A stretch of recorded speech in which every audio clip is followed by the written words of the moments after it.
absolute pleasure to have Mark Mapletoft with us again today. Mark is the backs coach at Harlequins. Mark, thank you so much for coming in today. Pleasure. Harlequins have started well. Good wins over Bath, Wasps and Sale. What's going right for you guys? We got our recruitment right.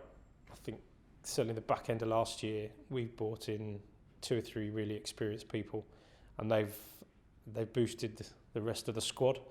It wasn't that the guys we had weren't necessarily doing that, but when you've got a succession of players being injured all the time, it's very hard to build momentum into your season, because you're picking a team and the following week 2 or 3 of those guys have dropped out or haven't been able to train. And we'd got into that sort of mindset where it was kind of fingers in the dike week to week, and you don't need that.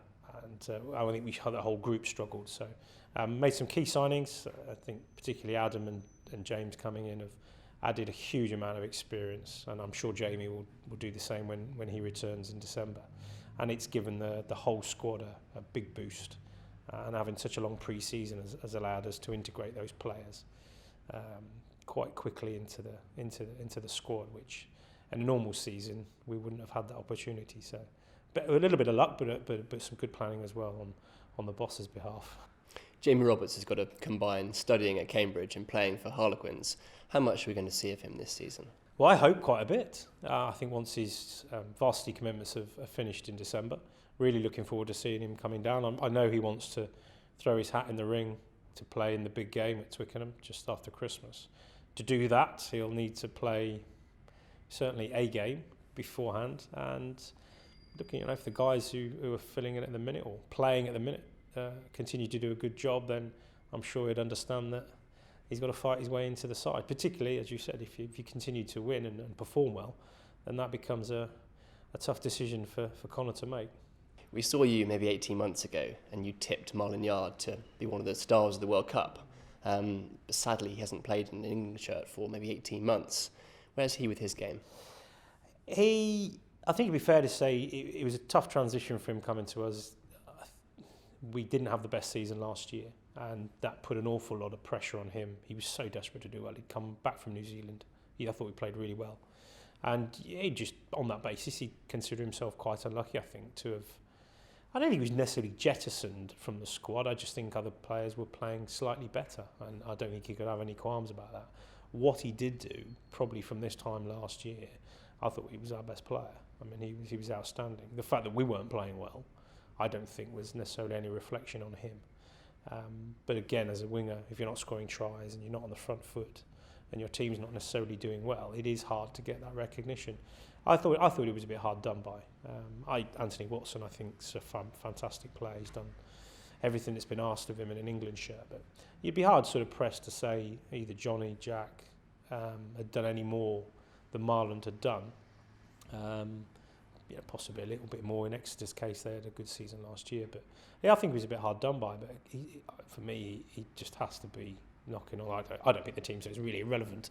But for me, he just have to be there or thereabouts. He's powerful.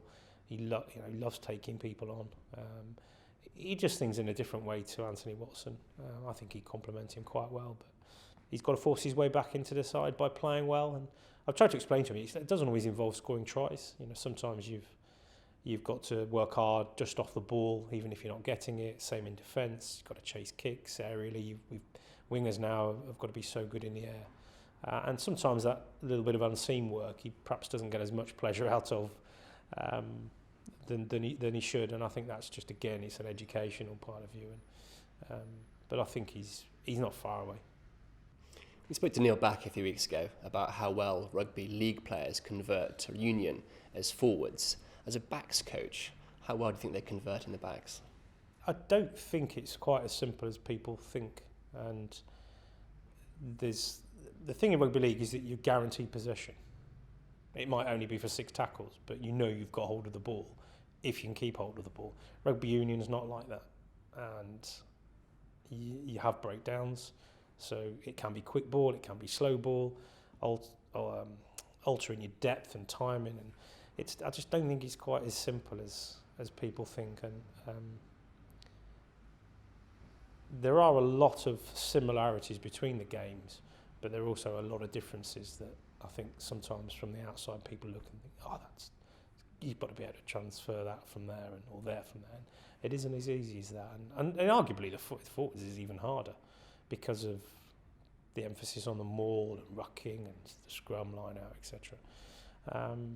So yeah, I don't know whether this is leading on to discussions about Sam, but you could see why probably ultimately his future lay in the back row, but it would have taken him a lot of time to understand and develop the skill sets around the nuances that forwards have.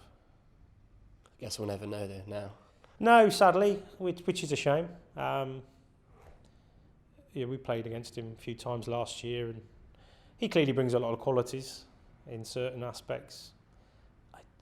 For me, it's not me to comment whether he was good enough to play for England because I don't pick the England team, but it did seem an odd decision to jettison him in the centre when his club side had clearly already decided that wasn't the best place for him. So, but as I said, it's not really for me to judge. The RFU are now well into their review. What do the clubs want to see come of this? What they don't want to see is now is a succession of sort of stories emerging about this went wrong and that wasn't right, and because hindsight coaching, whether that's on field, off field, is the easiest thing in the world.